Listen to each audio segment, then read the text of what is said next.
as usual, right? And today we're going to have another fantastic guest. Yeah.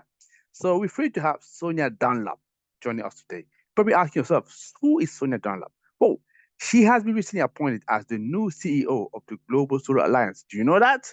Maybe not. Let me tell you. So this is a rising international organization that's working to accelerate solar energy adoption across the world, right? And if the UN Climate Summit in Dubai, COP28, yes, that's what I'm talking about, if it shows us anything, is that the transition to renewables like solar is much more urgent than ever. That's why I thought for this episode, I want to bring to you somebody that can speak forcefully about it and so that we can learn a lot from her. Yeah. So let me welcome to you here, Sonia Dunlop. 1 second. And Sonia will be joining us. Welcome to Renewables in Action, your unique podcast. Do you want to understand the renewable energy sector, its trends, business models, and insights? Are you interested in learning about the challenges and opportunities, as well as how you or your business can thrive in this new world? Welcome to Renewables in Action, the show that helps you realize your potential in this industry, which is the fastest growing source of energy in the world. Here is your host, Tony, to you. Hello, Sonia. Can you hear me? I can see it. Hi, I can hear you well, Tony. How are you? I am very good, very good. And I'm happy to see you back again. We already had one conversation, but like I told you before, there is more that we can talk about, especially now that we had the UN Climate Summit, the COP28. But That's right. there's many things we're gonna have to cover. But again, if you don't mind, if you just reintroduce yourself. So who is Sonia Dunlop and what is the Global Solar Council? That's right. So my name's Sonia Dunlop. I am the CEO of the Global Solar Council. The Global Solar Council is the global solar PV industry trade association representing the whole of the solar industry, from manufacturing all the way to the recycling of solar panels, and of course the development of actual projects, big solar farms, and just one solar panel on the roof of a house on grid and off grid. And I'm based in London, and I just got back from COP28 Dubai. Excellent, excellent. And I'm sure we're going to talk a lot about it because I'm sure many things happened there. We've heard some of it, but I'm sure you're going to cover that. But let me just start and asking, because I looked at your profile. You have a very impressive background, right? Working in many sectors. And then I wanted to understand what sort of inspired you to take on the leadership role of the Global Solar Council, because this is not an easy task to carry on, right? Especially these days. So why did you accept it? Well, I really believe that solar is going to be absolutely transformational in the way that it really will revolutionize our energy system. So it is such a simple way of generating electricity, right? Just taking the power of the sun's light, the sun's rays, and turning it into electricity. And it is fast becoming, the fastest deploying, the cheapest, and the most obviously greenest way of generating electricity. And so I really think there's just a huge amount of potential. And I've previously worked for the UK National Solar Association, so representing the solar industry in the UK. I've worked for the European Regional Solar Association, Solar Power Europe. And so I thought it was a natural next step, since I've been working at global level over the last 5 years, to now take this job as CEO of the Global Solar Council. Yeah, exactly. And also, I want to remind people that you're also the vice president of the Global Renewables Alliance. Am I correct? That's right. So the six main renewables technologies have come together for the first time to create the Global Renewables Alliance. I'm very proud to say I'm vice chair of the Global Renewables Alliance. And we went to COP28 Dubai with a united message, which was we want to triple up the amount of renewables by the end of this decade. So triple total renewables installed capacity to 11 terawatts of capacity by 2030. And I believe you achieved it, right? That's right. So we were pushing and pushing, and we got 130 countries to sign a pledge that committed, amongst other things, to tripling renewables, to double on energy efficiency, and there were commitments in there on coal phase out. And then in the final hours of the final negotiations at COP28 Dubai, we secured not just a commitment from all countries to triple the renewable capacity around the world as part of the energy transition, but also this historic pledge to transition away from fossil fuels and, of course, to double progress on energy efficiency. And I'm very proud to have played a small part in that. Excellent. And without pun intended, I would say that definitely the future is bright, right? So with everything that you just mentioned there, even if I know there's some clouds also with that we need to dissipate. But coming back a little bit on your visions. So what would you say your vision is, for your role in renewables energy, especially when it comes to solar? So how do you see that playing globally over the next decade? Do you have anything that you could share with us here? Because you're the CEO of a very important organization, and I'm sure you want to lead the organization somewhere. That's the reason why you accepted the role. So, what is that? What is that vision? So we are really at the Global Solar Council, we really want to build a future energy system that is really with solar at its very heart, right? So solar is really a transformational, renewable, green, and cost-effective electricity generation technology. It's jobs rich, so it can really help with the just transition as well. It's simple and fast to deploy. It's coming down in price all the time, has already come down in price by 80 to 90% over the last 10 years and is continuing to do so. And so we really think that solar can form the backbone of a new energy system, where around that we of course need a whole mix of renewables, other technologies such as storage and green hydrogen, and of course lots of flexibility in the entire energy system in order to make sure that we're using the solar electricity when it's plentiful, when it's in plentiful supply in the middle of the day, and storing it, and then shifting it also to those times when demand is high in the evening and at night.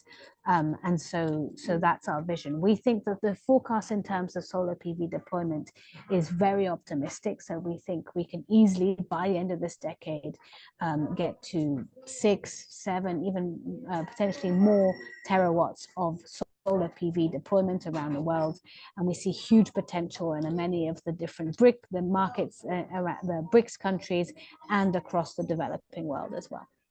Excellent. And as I was reminding people just at the beginning, so you attended COP28 in Dubai, and that was your first COP, not first that you attended, but the first as the CEO of the Global Solar Council. And just want to summarize, because you already mentioned some of them. If you don't mind now coming back a little bit more to them and giving us, according to you, what are the key takeaways that you can take from this summit? And how did you use your role there and the role of the GSC to drive those talks, to come up with those takeaways? That's right. So COP28 Dubai was very much a COP about figuring out the next step in terms of the energy transition. I'm actually proud to say I actually worked on the organizing team of COP26 Glasgow, the big COP that the UK hosted, where I was working on in terms of the financial reform that is needed in order to deliver climate action. But this was obviously my first COP as CEO of the Global Solar Council. And there the idea was very much to kind of represent the global solar industry, represent the vision of the energy system that we want to create, and be part of the Global Renewables Alliance pushing for this global tripling target of renewables. But it's not just that. It's also about what do we need to put in place in order to make this huge increase in renewables deployment across the rich world and across least developed countries happen. And for that, we need the right finance, especially to those off-grid communities and those least developed countries across the developing world. We need the right planning system and the right permitting system so that projects don't get stuck in permitting processes in different queues around the world. and we need the grid capacity, because grid constraints and grid bottlenecks is what's really holding up so many projects, large and small. So this is both transmission grid and distribution grid, so the big transmission lines and also the wires that bring electricity to your house and my house as well. And we really need to work on those three main challenges in order to deliver on the promise of renewable technology. Excellent. Thank you very much for that. And I'm sure a lot of people appreciated those takeaways, right? Because they were very much obviously expected from many people. And one of the big highlights of the summit, especially at the beginning, was the loss and damage fund, which was already outcome from the previous COP27 in Egypt. However, some people have sort of criticized that and said, listen, it's a fund, but there's not enough money there. There's barely any money there. Yeah. So I just want to take what is your perspective on this? So what do you personally think about that loss and damage fund that was created in terms of the significance? And what kind of impact do you think that it would create, if any? Yeah. No, the creation and then the financing of the loss and damage fund was obviously a hugely important part of what happened at COP28 Dubai, a really historic moment. And loss and damage is so important because it's a part about the global equity and the global social contract in a way around climate change, right? We need to reduce our carbon emissions, but we also need to adapt to the climate impacts that we know are already happening and going to only increase over the next few years. And of course, we need to make sure that there is equity, that there is justice in terms of how this is done, and that the countries who played no part in causing this crisis do receive loss and damage for the impacts that they are vulnerable to and are already feeling. And so I think the progress on loss and damage was important because it allows us to make sure that we're making progress on all fronts in terms of global climate action, reducing emissions, called mitigation of emissions, which is where, of course, solar and renewables and transitioning away from fossil fuels comes in, adapting to climate impacts. Super important. Already so many impacts are being felt around the world, especially in developing countries. Making sure that there is proper structures in place in terms of loss and damage, and making sure that the global financial system, both the private financial system and the public financial system, are getting into gear, and that the finance is flowing from global north to global south, but also from private capital markets in order to make this immense global transition happen.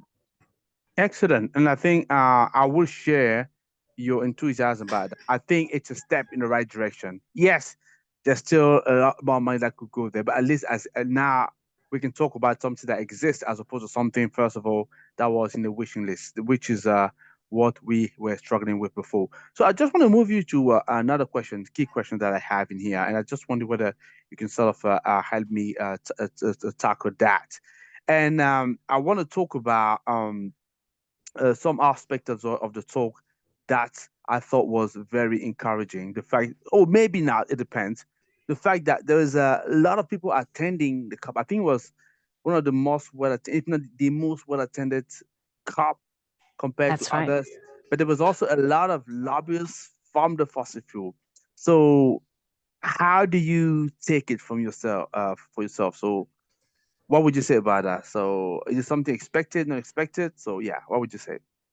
So, look, I mean, I take a very pragmatic approach, right? In order to make this immense global climate change transition happen on both mitigation and adaptation, both on reducing emissions and adapting to the impacts of climate change, Yeah. we need every single part of the global economy, the global political system, and the global economy involved. And so it is perfectly legitimate that every single industry, every single sector around the world is represented at these huge climate conferences. And indeed, it was one of the biggest, with over 100,000 people, I believe, said to be attending COP28 Dubai. And, the big oil and gas companies, the big energy companies, I want to see them transition as well. I want them to go through their own transition and to be part of the energy transition process, transitioning away from the fossil fuels, which are their old business model, an outdated business model that I don't think any right-minded bank or financial investor is going to be investing in now that we know that that's what we're moving away from, and really moving into the new energy system model, which is of course one built around renewables, around storage, around more flexibility, and around forms of energy generation that are much greener and low or zero carbon. Yeah, thank you very much. And that's an excellent response, because I've always said, and you rightly say that at the end of the day, we all live on this planet, right? So whether we like it or not. And if we're gonna make this change a reality, we need to involve everybody. We need to include everybody. So definitely we can't have this summit without having people working for other industry, including the industry that needs to transition the most or the fastest. Yeah. So absolutely we need to have them on the table, especially we can as we all saw, the country that was hosting COP this year was oil and gas rich countries, right? So, to some extent, yes, there's a lot of things that could have been better, but I think the outcome is still respectable. So definitely we need to keep going. So maybe you want to say something about it, yeah. And in a way, it was even more amazing that we managed to secure the first ever global targets for the deployment of renewables in a country, in a COP, in a country that is traditionally a country fueled by oil and gas, right? And that almost made it even more historic. I also think, there are so many examples of companies really kind of seeing this new path ahead of them and transitioning. So, for example, I have long worked with originally a UK solar company called Lightsource, a solar farm developer, who were a few years ago partly bought by BP, the oil company, and who recently actually were wholly taken over by BP.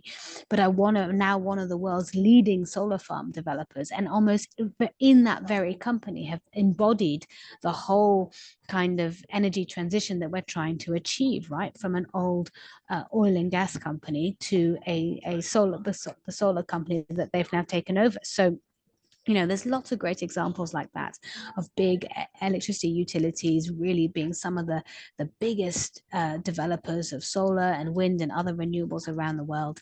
And we need everyone to work together to make this energy transition happen at scale, at pace, and in time, in order to keep the global goal of 1.5 degrees alive. Excellent. I definitely agree with that. So another major announcement was the official COP text, including language about transitioning away from fossil fuel usage. And as you said, it happened, paradoxically, in an oil and gas rich country, right? So the UAE. So do you think that this signaled a real turning point in global commitment to renewable instead? Or do you think that was just gimmick just to please some people? This is more than just a turning point. This is the strongest signal that governments can send to global markets, financial markets, energy markets, the real economy out there, the people who are really building stuff and selling stuff, that this is the direction of travel that we are going to take as a planet. And so I think, although of course, directly there is no, some people say, oh, what is agreed at COP has no real impact. Well, in some ways they're right, but what it does is it says this is the direction of travel. This is the 190 plus governments have come together, have made this decision. We are transitioning away from fossil fuels. And what that means is that if you're a bank or an investor thinking about what to invest in over the next 30, 40, 50 years, if you're an energy company planning where your business is going to go over the next 50, 60 plus years, that we're transitioning away from fossil fuels. And as a company, you always need to stay ahead of the curve. And here, the direction of the curve is very clear. It's the curve is moving downwards for fossils and up for renewables. And to stay ahead of that curve, you've got to change your business model fast in order to keep up with the energy transition and the overall climate transition that we need to make. Because of course, it's not just energy, right? We also need to transition our transport system, of course, our agricultural and food system, a huge source of emissions and a huge, that's part of a huge part of our cultural way of life, of course.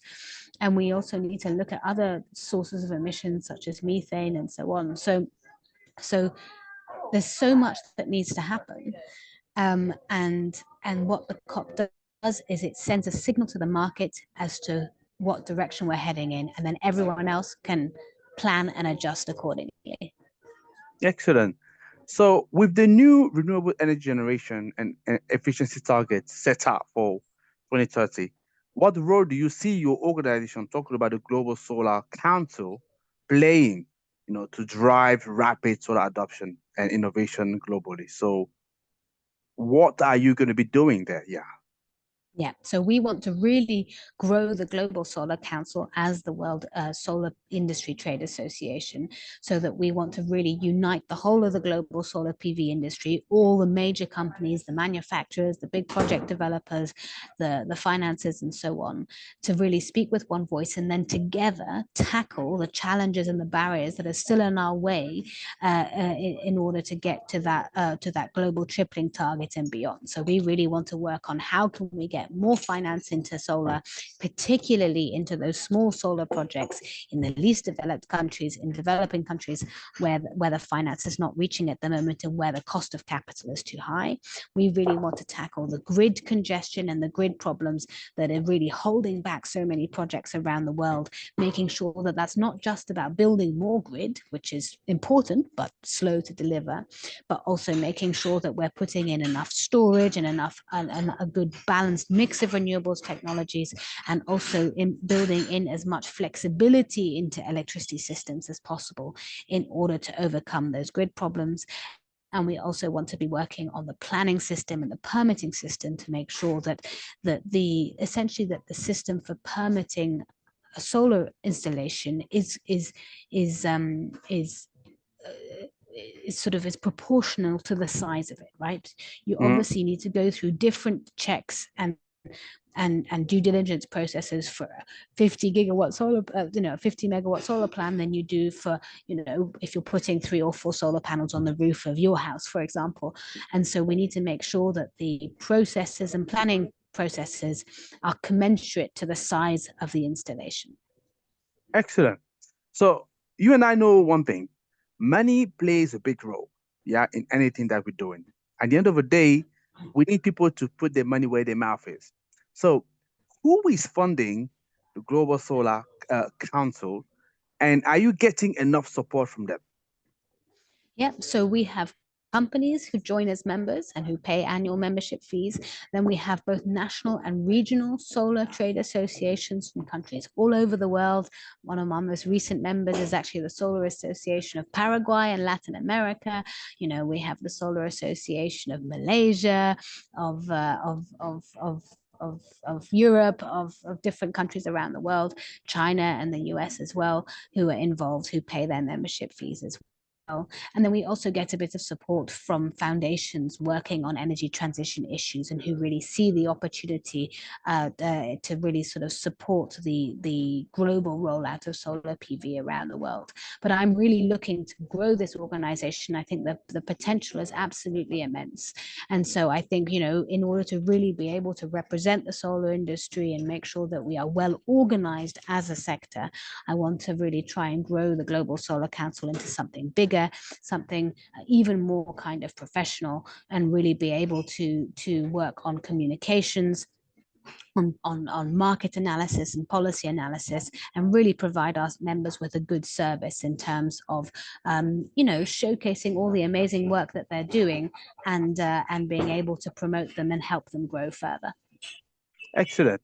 So, solar in some of the emerging markets, not all of them, some emerging markets, for example, African countries, is still, say, insignificant, right? It represents what, 1 or 2% of the global capacity, but the potential there is enormous, right? So, what can your organization do to help change this situation, to really have solar really taken off? Because people on the ground are willing to join the revolution, but there's still somehow the potential that is not unlocked. So what can be done? I know I'm not saying that you have the full answer, but I'd like to hear your perspective as the CEO of the council. Absolutely. So I think the first area that has huge potential is rooftop solar. If you go to the top of any tall building in a big city, or if you take a flight somewhere and fly over a city, you see there are, miles and miles of empty rooftops that we could cover with solar and could be generating clean power for the buildings and the people who live and work inside those buildings. So that's the Now, low hanging fruit. so that's the low hanging fruit. Now, what is stopping the deployment of solar on those rooftops is often quite simply the regulations around landlords and tenants, right? Often it's the landlord that owns the roof, but it's the tenant inside the building that consumes the electricity, and regulations around the ability for third-party companies, for companies to come and rent a building's roof, put solar in it, and sell the electricity to the people inside it. And so if we can just spread best practice from the US to other countries, or from Germany to other countries, on how to solve the quite legal challenges around putting solar on apartment blocks, or putting solar on the rooftops of big businesses or warehouses, where often people are just renting the warehouse for a short period of time, then we can unlock a huge amount of potential. So that's in terms of rooftop solar. But then there's also a huge amount of brownfield land and landfill, waste land and so on, that we could be covering it with large scale, utility scale solar parks. And there, a lot of the work that needs to be done is we need to enable big electricity consumers, such as, of course, Google and Amazon and Danone and all these other companies who consume and buy a huge amount of electricity for their data centers, for their, agricultural processes and so on. We need to make it easier for them to buy electricity direct from solar farms and wind farms and other renewables as well, in the different markets that they operate in. And that's called corporate power purchase agreements, or the corporate sourcing of electricity. And if we can just remove some of the legal barriers to that, then we'll see a lot more solar and wind farms being deployed all over the world. Excellent. So, whoa, I'm looking forward to that time whereby when I'm flying over a country in Africa or across the world, right, all those rooftops will be covered by solar. And I absolutely agree with you. That's really a low hanging fruit. I'm hoping that people will be listening to you and will be actually doing just that. So that will be obviously fantastic, right? That's the dream. I want to really fly over these big cities and see that every single inch of spare roof space is filled with solar panels. And there are some countries that are getting close to this. So in Australia, 40% of houses, 40% have solar on their roofs. And indeed, in those spring and autumn months where there's a huge amount of sunshine in Australia, but electricity demand is maybe not at its peak because it's not yet the height of summer, they're finding that the whole of the southern Australian grid is being powered purely by home rooftop, so household rooftop solar, domestic residential rooftop solar, which just goes to show you how transformational this technology is. Right, that's not even including big solar farms, not even including solar on big warehouses and factories and so on. We can actually power an entire region of a country purely on the solar panels on people's roofs. And we just have to manage the grid right. We just have to make sure the incentives are right, and we have to make sure that the overall management of the electricity system is ready to do that. But Australia has shown that it's absolutely possible, and that's the kind of best practice, and the dream is to spread that all over the world. And that's great. I think so far I heard you talk about Australia, but I also mentioned, I heard you mentioning US, probably California, I want to talk about here, and Germany. Are there any country that's standing out, would you say, apart from those three that you mentioned already? Oh, there's loads of exciting stuff happening. So, China obviously is really the world leader in terms of both manufacturing solar, but also deploying solar. They have a fantastic support system for solar on rooftops and in big solar farms, and are really deploying, hundreds of gigawatts a year, and that's really exciting.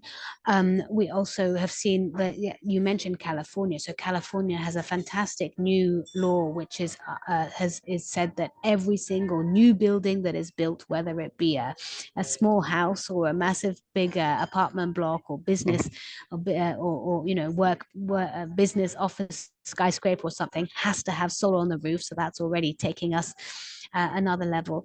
And then there's been some fantastic programs in, say, the Netherlands, where they've really gone roof by house in areas with a large amount of social housing, investing not just in renewables, not just in a heat pump to make sure that the house is warm, but also in more energy efficiency to make sure that that energy in the house is being used as effectively as possible, and literally just going house by house, making these improvements. And then you can really bring the cost down and make this as cheap as it possibly can be. Excellent. Thank you very much for that. So I think that's impressive. And that 40% for Australia, I wasn't aware of that, but I'm very, very, very much impressed. And that's the reason we like to have people like yourself. So you're giving us insights that are really inspiring.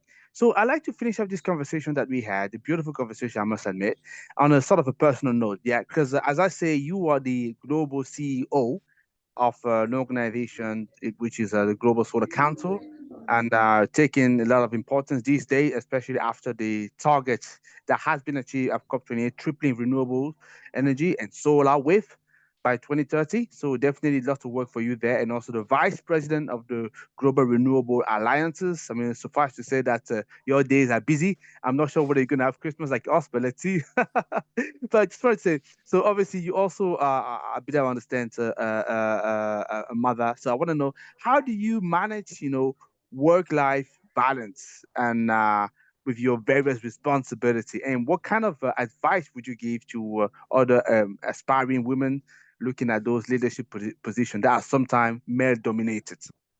Yeah, so thank you for your kind words. And a lot of people ask me this. I have two children, a 5-year-old and a 2-year-old. So I'm right in the peak of the parenting and sort of small children world. But, I just try and be really organized in everything I do. I wake up early in the mornings to check my emails before they wake up. I'm in a way, I'm sort of lucky. I'm actually a single mother from Monday to Friday looking after my Wow. children, and then they go to their father's house at the weekend, and so I always catch up on work at the weekends and use that time at the weekends to get work done. But my advice to women out there is very much, as Sheryl Sandberg said, lean in, don't hold back, just go for it. Because if you have the right support around you, and I'm very lucky to have my mother who supports me a lot as well, but if you have the right support around you, then you can achieve incredible things. And I always encourage people to go for those opportunities and not rule themselves out too soon, despite whatever their personal circumstances might be, because it's amazing how, if there's a will, there's a way. You can always work something Definitely. out. And I think also having children just keeps you really grounded, right? It helps you unwind and relax at the end of the day. And it's a reminder of why we're doing this, right? Because Exactly. ultimately we're all striving for climate safety, because we want to hand over a better environment and a better and a safer planet for our children. And I'm very aware of that as well. Excellent. So on those wise words, Sonia, let me just first of all thank you for taking the time to talk to you just after a very busy COP28 for you. But also congratulations and you and other people that attended. I couldn't attend this time, but obviously I was very pleased with the outcome of COP. Obviously, there's still things that need to be worked out, definitely, and that's why we keep on working at it. And I'm sure so next COP that I think was in Baku, I believe it's going to be. So that's going to be another important summit that we're gonna go and make the case. But already, thank you for that. Thank you for your time, and thank you for all those insights. And we're really looking forward to work alongside you to make sure that we make solar one of the greatest energy sources ever. So thank you very much for your time, and have a beautiful day. Thank you. Thank you.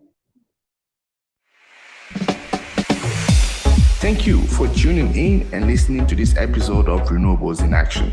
I hope you learned one or two things today. If you have, please do take action. Also, subscribe, rate, and review the podcast in Spotify or Apple Podcasts or any other platform that you like. you can reach out to me, Tony2, on LinkedIn to connect, to share your feedback. I look forward to speaking with you. Until then, may the sun be with you. See you next time on the Renewables in Action podcast.